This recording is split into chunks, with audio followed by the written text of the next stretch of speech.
Hello and welcome to Access Chat. We're delighted to be joined today by Rajen Nair. Rajen is a photojournalist and is based in India and is working on a number of community-based projects. So Rajen, welcome. Can you tell us Thank a little bit about yourself and the work that you are doing? Okay. First of all, thanks a lot for inviting me to the show, and I'm really very grateful talking to you all. I'm basically from born and brought up in Bombay, and it was it was a small incident that happened in my life, which I went on. I got involved into the deaf community, and later on the cancer affected children. Way back in the late 90s, I had a hearing problem. So then I showed to an ENT doctor. He said is that I'll have to do some surgery, and if I don't do the surgery, I might become completely deaf. So I did a surgery in the year 2000, and unfortunately, my ear surgery was not successful to me. What they did is that they had removed my middle bone, and they had fixed a sort of a implant they did in my ear, but it wasn't successful. And to add to my problem, I got tinnitus also. Due to this, I continued struggling with my hearing. I had to give up my business, small business. And then what am I going to do? So what I did is that I did a course in journalism. At the same time, I did a course in photography. And the first freelance, I started working as a freelance photojournalist come journalist.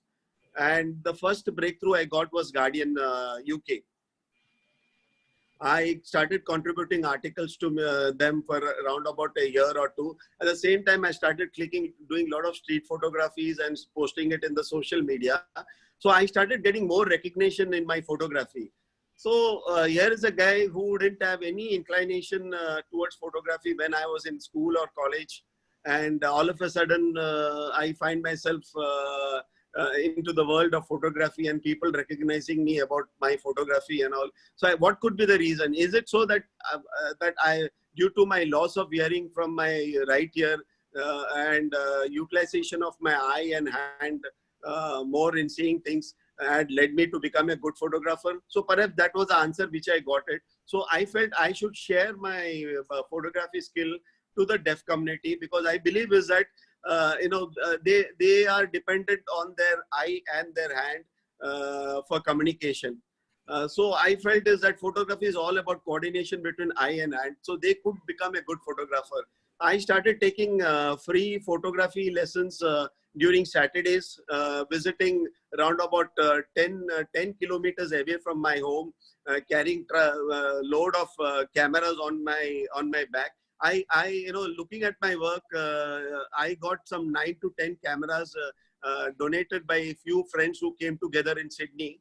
And one of the lady was flying to India, and she bought all the camera and gifted to me, which which was very helpful for me to use it in my workshop. So I started taking classes for the deaf community. Later on, I was not able to, I continued for a couple of years. It was very difficult, taking classes, bearing expenses of travel, food. Then we used to arrange for outdoor also. There again, we had a lot of difficulties. There is not much of a concession in traveling in India for the handicaps. And we built up a wonderful group of deaf photographers. I'm very proud to say, as of today, I've been in this teaching them from last more than 10 years. And I'm proud to say there are 10 of my students are working as a professional photographers. We are in touch with each other. Then in 2014, I got involved with the cancer kid, because I felt is that treatment to cancer kid, I mean they are taking care only about the physical aspect. There is a lot of pain and suffering when a cancer kid goes through chemotherapy, radiation, surgery, and all. So, but what about the mental health care?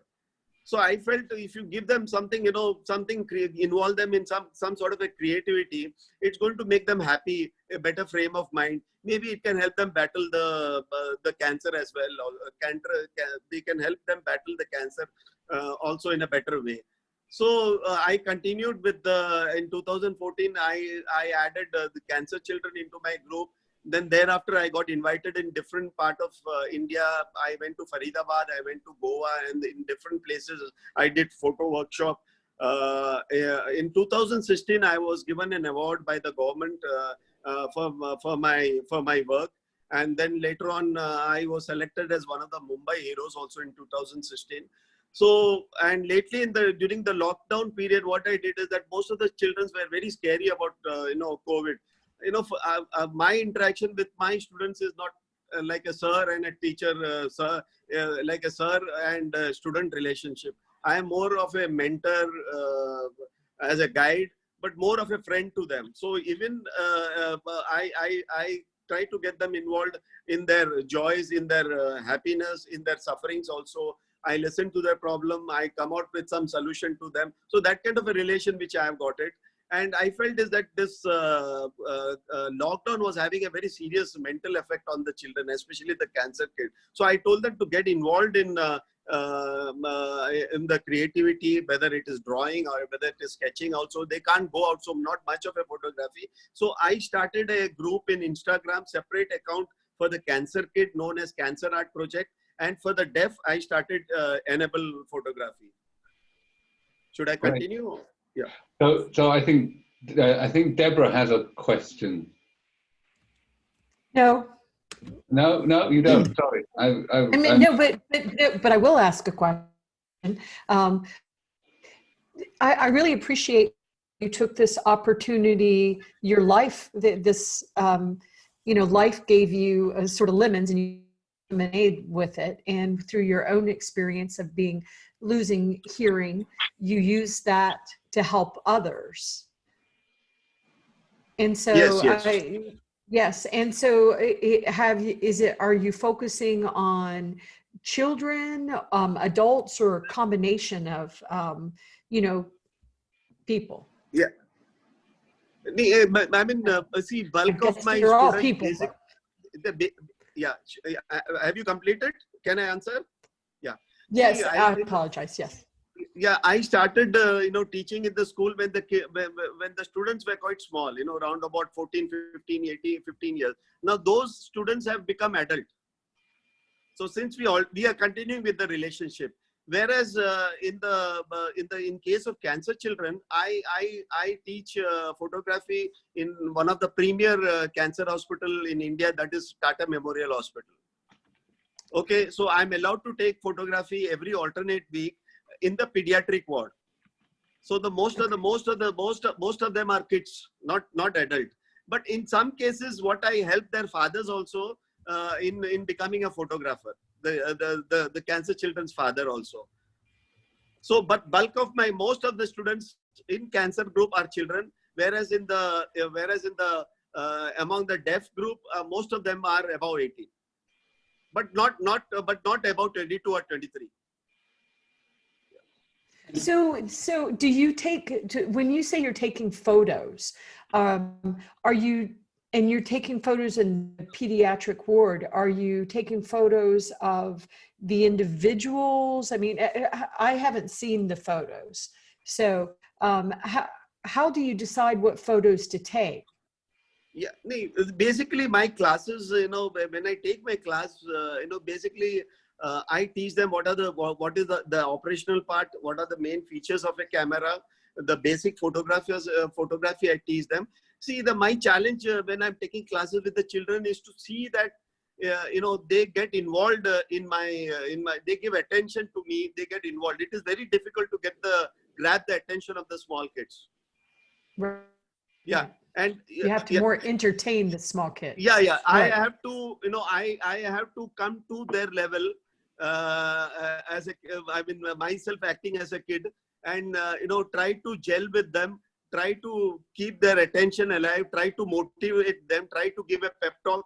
And it's really difficult because they get distracted by all sort of things. And this classes is conducted in a pediatric ward, so there is always a lot of patient moving around, lot of disturbance, everything is there. But at any given time, I have around about 15 to 20 kids. Some of them are above 10, some are below 10. Below 10, they create a big nuisance. They don't know anything about photography. They are just out, to have some good fun, roaming about, disturbing me. They're trying to control them also at the same time. But I don't like to tell them to leave the place, but I try to control them. And out of this 15, at the end of the classes, the children who come to me and take my cell number shows that they want to continue. I don't expect everybody to get involved in my photography. And I insist that you don't, not necessarily that you have to really be interested only in photography. You can be good in sketching. You can be good in drawing. Most of them are good artists. You might be a good dancer. You might be good in listening and all. So I encourage them what they want to be. Some of them genuinely are interested in photography. Then the continuity is there. I take them in my group. And as and when I get the time, I teach them online through videos and everything and all. Now, when it comes to outdoor photography, I mean, we try to we try basically to take street photography. And then we go near to the sea. I tell the students, you choose what is going to be the subject of your liking, and you take the photos. Later on, I will judge what is the photo, how is the photos. So I leave it to the children. I don't give them I don't tell them you have to shoot this, you have to shoot that, you have to shoot this and all. I leave it to them and let them shoot. Then later on, I give my judgment on the photos. Okay, so I'm gonna step in here so that we can ask you some questions. So what you're doing is you're exposing these children, many that are deaf or hard of hearing, to different career options that they could have in the arts. So they could be photojournalists, they could sketch. You're just introducing them to different career options that they could be successful in the future, right? Right. Which is a good idea, because we often don't see that happen. So you're broadening the horizons that they could be and how they could contribute in the world as they grow up, which is pretty cool. Yes. Right. And also helping the mental well-being of young cancer patients. Yes. So yes. Again, this is more about the photography for them is a focus to help them cope with the stress that they're going through during treatment. I mean, I've seen your photos on Instagram. I'm a big Instagram fan. They're beautiful. Thank you. And also you're doing reportage on street scenes, and there are people there with disabilities. How is this funded? Because you said that it's expensive to travel and all of this. Are you raising funds as a charity, or do you have donors? How do you support yourself to support others? I'll tell you the unique selling point of my whole project is that it is not funded by anyone. It's more of a self-funding. It's more of a support from my wife. She's working. It's more of a support. I get more of a.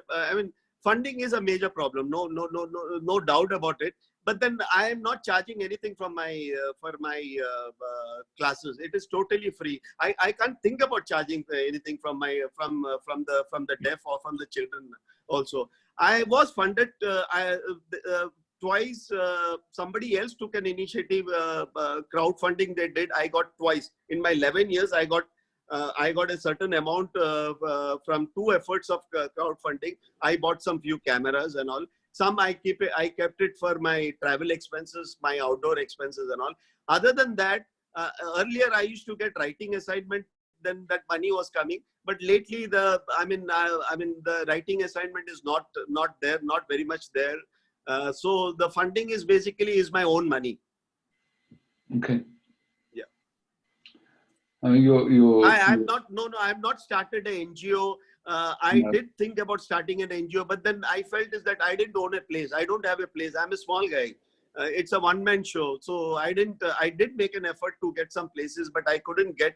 I'm still making effort. And NGOs, because I felt is that let me see as an individual how much I can contribute, how much maximum benefit I can give to this kid. And I always had a apprehension that if I started an NGO, perhaps I would be more involved in the administration part, in building up a structure, and maybe running after donation. So I felt I will keep my activities limited but more effective. Okay. And one thing I want to prove is that one can do quite a lot if the intention is there, if the will is there, even without money also, and it can be quite effective also. So Antonio has a question. Yeah. So you are trying to avoid bureaucracy while doing your work as much as you can. Yeah. So I would like you to describe us your week. Where you go, how you take the pictures, how you and a little bit of the creative process behind it. Yeah, right. Well, I mean, after the lockdown, we are all under home arrest.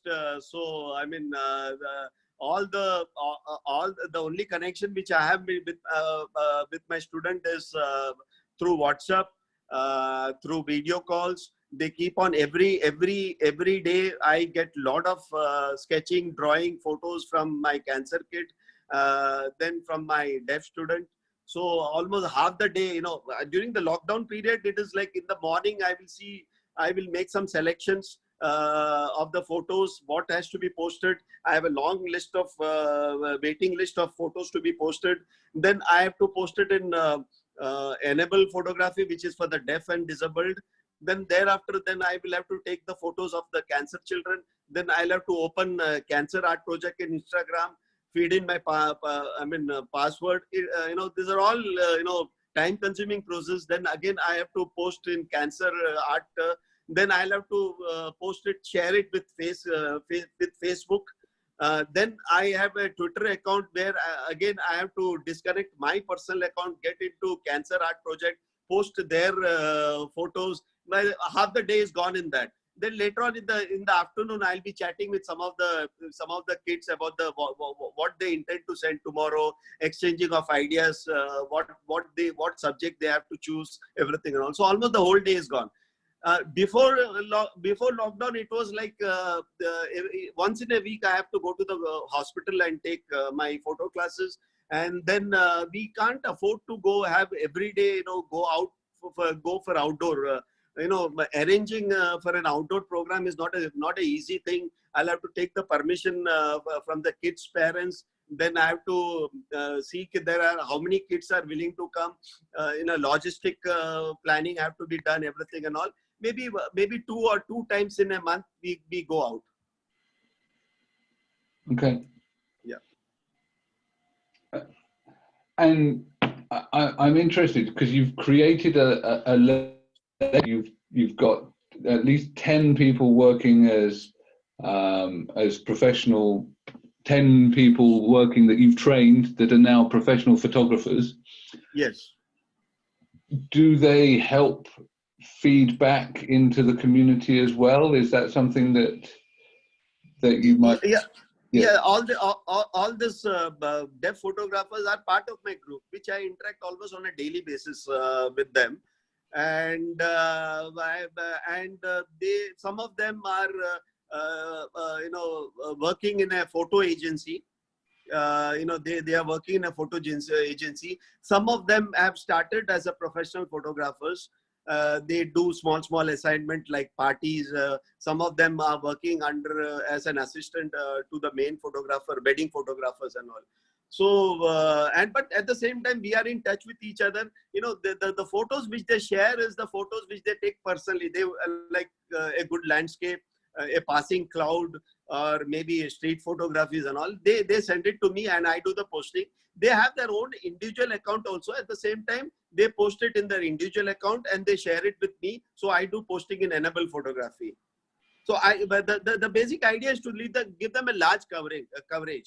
To see that, I always felt is that as a society, as a world, we are not giving as much attention that is required for the kids, and especially for the deaf community.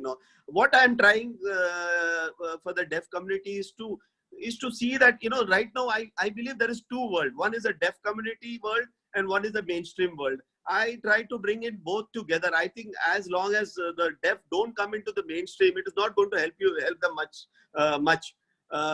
We in India, we basically there are sign language is not taught in schools and colleges, so that's a basic problem. There are very few non-deaf people who know sign languages. So we are trying at the moment. There is a campaign that is going on among the deaf community, is to include sign language as a 23rd official language of India. So helping them, is to come to the mainstream. I believe that people are going to judge you with your work. Don't worry, you're not able to communicate, or you will have some problems about marketing. But there are a lot of good people who wants to do something for the disabled. They come to me, Rajan, how can I help you? What I say is that, okay, I need help from you, which is going to be solid, which is going to be concrete. Just give them some job. Whenever you need a photographer, you tell me, or here are few names of my students. Just give them small jobs. Give them a chance, give them an opportunity so they can come up. And I think this idea is much more acceptable to a lot of people also. So this is how we go about. But still, there is a lot of struggle for the deaf community in getting job, in getting a life partner. Communication is still a major problem here. And let me tell you, most of the deaf students, I find they themselves are not very conversant with sign languages also. Okay, so one of the things that we see in the global north is that there is a signing community, and then there is a non-signing deaf community, and the non-signing deaf community are quite often quite keen to adopt technology, and there's quite a lot of tech on mobile phones, like captions and so on, that whilst not perfect can be helpful. Are your students taking advantage or aware of some of the technologies that are available for free on mobile phones? Yes. I mean, they are far ahead as far as technology is concerned. They are much more savvy. They know about Zoom. They know everything. It's a big hit among the youth. And they are also a part of the youth community. So they are quite savvy about the technology. And I get to hear new technology from my students, from my deaf students, and they're really very good about it. They're very good about it. Yes. Yeah. So what would your ideal outcome be if you were to if you were to grow your photography? What would you like to achieve?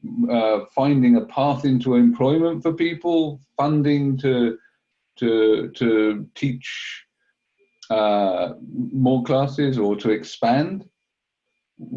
You're talking about my personal ambition, future ambition? Yes, for your personal ambition. No, now Bombay is a very expensive, city. Even to hire a small place to pay rent and all is going to be, quite high. So right now, what we do is that we have an open sky class. Like, we go outdoor. I'll be standing in wherever I have to explain to them in theory or practical and all. We get together in a street corner. You'll see some of my photos where I'm teaching on the street, right on the street, and I'll teach them now about the basic photography, now about wide angle, about the portraits and all, and then we start taking photos. I see myself, continuing with the same role. I believe that social media is going to be a huge platform for the deaf, for the disabled to reach out. They have been. I have less finance to have a place of my own. I would definitely like to have a place, because a lot of parents comes to me and says that they want to send the children to me for taking classes. This is where is the disadvantage is that I don't have a place. I can't call everybody at my home also. Same time, they are very small also. As far as outdoor, it's not a daily affair. You know, a lot of planning goes into outdoor also. So these are the minus point. But given the circumstances, I try to do what is best. You know, and as of today, I have imparted teaching to more than thousands of students all over India. And besides Cancer Kit, disabled, I have also taken classes for almost 1.5 years in Dharavi. You might have heard about Dharavi, which is the largest slum area in India, not only in India, in Asia. And I've taken classes for the underprivileged children. Then I've taught photography to the autism also, because I believe autistic children are very very special case, because their thinking process is not in words, it is in pictures. I believe photography and creativity is going to be quite helpful to them. So if I had to reach out to all this autism, everything and all, basically what is lacking is funds. I don't have the funds, I don't have the resources, neither I have the place also. So as far as my future activities is concerned, there is a limitation. I will try to take the help of technology, in which is Zoom is there, where I believe I can take classes. We need not go to, I need not even have a place. I can teach from my home to all the kids. So Zoom is going to be quite helpful, and we are working on it right now. I've already installed it, and I'm seeing that some of the student, the deaf student, because they are a little bit adult, so they are much more conversant with all the technology. So maybe very shortly, I'll be taking classes through Zoom. So I believe that's going to be a very big thing. Great. And of course, Zoom allows you to have subtitles or captions. Yes, so yes, that helps. yes. So I think the other thing that I'm interested in is that you're teaching people to take photographs. Are you teaching them how to edit photos as well? No. I myself is not good in editing. Okay. And I am not a big believer in editing. I do editing of my photos only for brightness, exposure, little bit, nothing more. I don't like to really manipulate too much into the photos. I don't encourage my student also. I say that what is there in the mind, you try to capture your mind and try to keep it as it is. Wherever you believe the light is less, you can do a little bit of brightness and all. Rather than then we talk about digital photographies. I'm really not into digital photography. I'm not a big fan of digital photography. So what cameras are you using? I'm using, I've got a Nikon DSLR D90, which is an old model. And then I've got D70 DSLR Nikon 70, which is much older model than D90. Then recently I was gifted a Canon DSLR camera by somebody from Twitter. He saw my work and he said that he wants to buy a camera for me to use it for my kid. So I have that. And then I have my iPhone also, which I'm using for street photography. Okay. I'm also encouraging my student to get into self photography also, because I believe that's going to be the future. Because you see, I mean, none of the student would be able to afford to buy a DSLR. And same time, I don't want the kids to go to the parents and trouble them to buy a camera, because then parents will come to me and make a complaint also. So what I said is that, all poor, basically 99% of my kids are all from the poor people, poor families. Yeah. So I tell them is that if you don't have a camera, don't worry about it. You can learn quite a lot from iPhone. You can learn quite a lot from cell phones, ordinary cell phone, smartphone. Because the advantage of smartphone is that it can give you a photo which is almost as good as a DSLR. Yeah. So I'm a big fan of mobile photography. Yes, yes. I do all my street photography from my iPhone. Yeah. I don't use my DSLR. No. I think it was David Bailey, who, I'm going to be wrong here, that said the best camera is the one that you have with you. Yeah, right, the mobile phone is always with you. Phone. Yes, yes, yes. What you can also get for mobile phones is clip-on lenses. So, so I have this case here, Okay. which cost, which is not expensive. It cost me, I think, about £10. Oh, Right. So this is my macro lenses and telephoto, made in China. Like everything is made in China, right? But that enables me to get close-ups of all sorts of things, and you can slide the lenses over. really good. Good. Um, You have a lot of kits. so You carry quite a lot of, along with your cell phone, you have to carry all these things in your pocket. well, I don't carry it around all the time, but if I know that I'm going somewhere, and I want to take photos, I like taking photos of flowers and plants and stuff. That's my thing. But then I'll go and I'll take my case with me. But otherwise, I just my cell phone. Not that I can go anywhere other than my garden at the moment, so it's only going to be plant photos. Right. But I'm just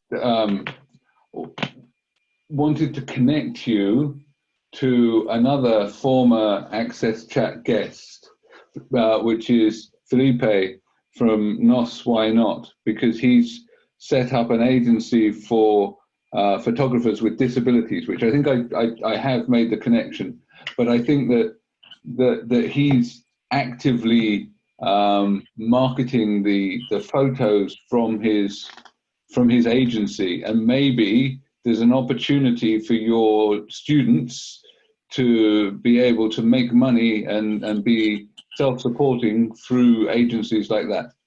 Yeah, that's great. That's a great initiative, that is. Yeah. Excellent. So thank you very much for coming and talking with us today. It's been really great to hear about all of the work that you're doing, and what we're going to do is welcome you on Twitter on Tuesday. So thank you very much for sharing with us, because it's really fascinating to see what you're doing in a different part of the world. I'd also want to thank Barclays Access, MyClearText, and Microlink for helping us stay on air and continue to spread the word about all of the great inclusion initiatives around the world. Thanks for calling me over. It was great talking to all of you, and hope we'll have many such chat in future also. Thanks a lot. Thanks a lot. Thank you for your work. I unmuted. I guess I can unmute. Thank you. Thank you.